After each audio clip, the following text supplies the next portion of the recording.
ក្មេងអាយុ13កម្ម$20ឈានជាងចូលទីក្រុងសម្រេចនៅពងប្រាថ្នាចង់ចាប់ក្តីសម័យចាប់ចង់ជួយគ្រួសារខ្ញុំតាមមកឲ្យកុំភ័យគុណមិនដែលខ្លាចនរណា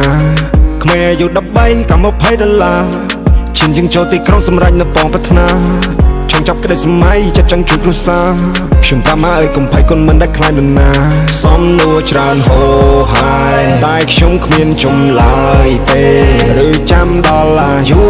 40ទើបរកឃើញចម្លើយហ៊ានឈានជើងមកឆ្ងាយដែរមិនជោគជ័យមិនជួបម៉ែប្រាប់ប៉ាផងថាកូនប្រែខ្លាចជាមនុស្សធំហើយ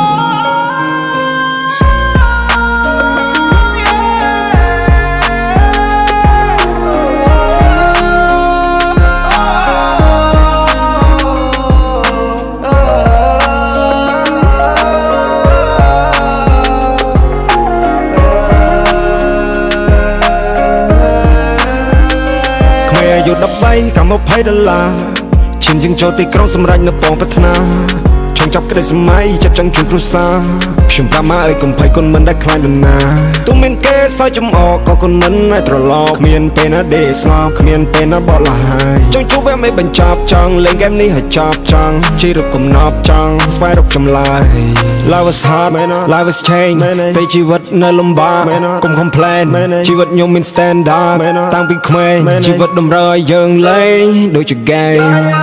ទុកតូចតម្រូវឲ្យចេញពីច្រាំងតន់ខ្លួនក្មេងនៅសម្បូរកម្លាំងយើងត្រូវរែងដូចជាភ្លេង game នេះតម្រូវឲ្យយើងលេងសំឡេងតម្រូវឲ្យយើងចេះបត់បែនផែនទីជុំនឹងដៃអ្នកកុំចំណាយប្រៀបខ្លួនឯងនឹងក្មេងដទៃយើងចេញពីគ្រួសារក្រខ្សត់ផ្ទះក្បែរភ្នំព្រៃគេកូនអ្នកផ្សារយើងអាចរកបានថាជាវ័យអញ្ចឹងហើយបានត្រូវតែតស៊ូជីវិតតម្រូវឲ្យកុំរអ៊ូ